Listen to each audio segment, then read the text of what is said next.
So thank you, dear colleagues, ladies and gentlemen. I'm so happy to be here and thank you for inviting me here. I always do love to come to Miskolc because, not because I came from here, but some of you may know my wife. She was born here, and the reason I couldn't meet her yesterday or today because she's living with me in Budapest. So that's a fun fact. Okay, sorry for that.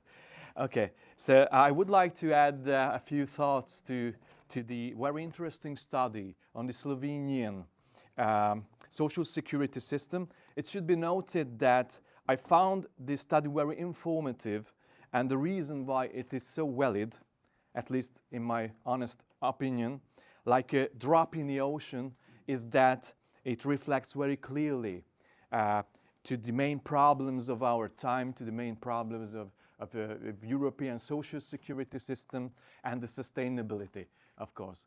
It's quite simple because the title is sustainability and so on. So the study states that the need for dynamic amendment originates in ever-changing social reality, for example, new forms of work, economic crisis, rapid societal aging, which reshape the social needs of the population. I think it is very true, and being a labor lawyer, I would like to add an important dimension to this.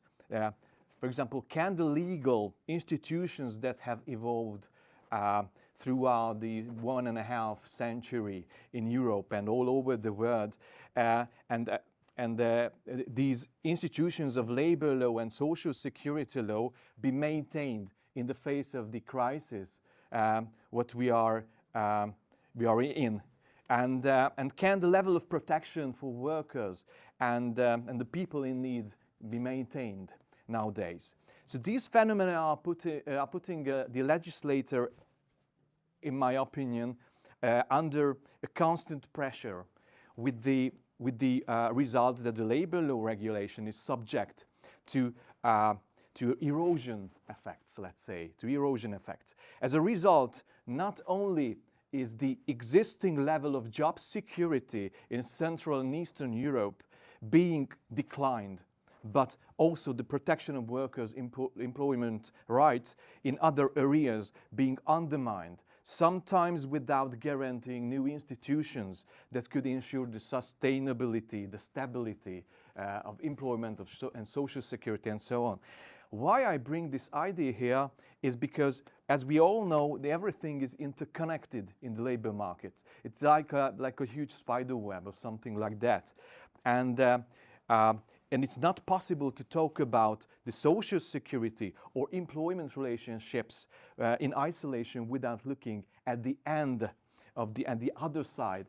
So at what happens when someone loses a job, what help he or she can expect from the state, what are the unemployment benefits are like. So the rise of flexibility in Europe is not just a temporary and isolated response to the economic difficulties nowadays, but has become in Europe a permanent feature of the labor law. However, as Joseph Stiglitz points out, weakening social protection and job security do not increase economic stability at all, but on the contrary, reduces it. Flexibility is clearly eroding workers' rights in terms of employment, in stability and in job security and so on. So workers who work in atypical employment relationships, which are easier to terminate, for example, than the typical ones, are at greater risk. Usually the precarity factor is much stronger in this field.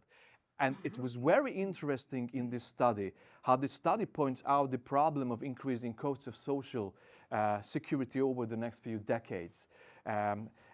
Because of population aging.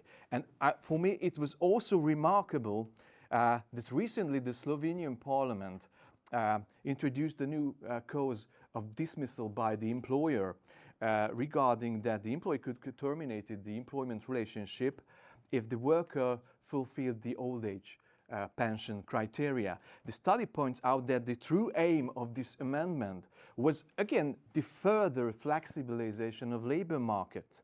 It was introduced, though, by the emergency coronavirus legislation.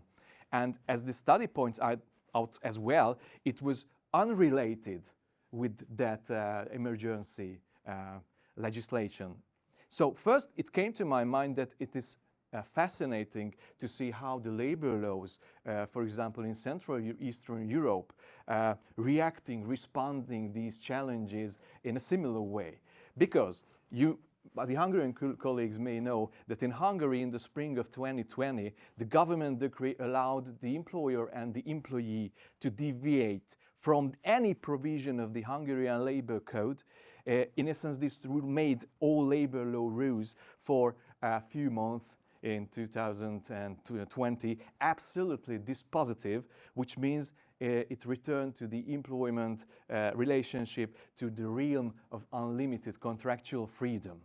And regarding the aforementioned reason of dismissal, the Slovenian Constitutional Court reached the decision that the legislator has breached its international law obligations. In Hungary, I know the time is almost out. So in Hungary, sadly, the same provision was not held unconstitutional by the Hungarian Constitutional Court, because you know in Hungary the employer also can terminate the employment contract regarding unfixed term contract of employment regarding if an employee is retired or considered to be retired. So the legal policy reason for this is basically in Hungary that in these cases the employee is not left without income. Of course, I do completely agree with the Slovenian colleagues and the Slovenian Constitutional Court, and I'm just wondering why is not the case in Hungary as well. So the study pays close attention to sustainability issues, as I mentioned before. I think the social security systems also have to be a good listener. What kind of good listener? Listen to the sound of digital music, because digitalization are pushing the labor flexibility into new dimensions. And the fewer traditional employment relationships there are, the less protection of social security can be provided for the people in need.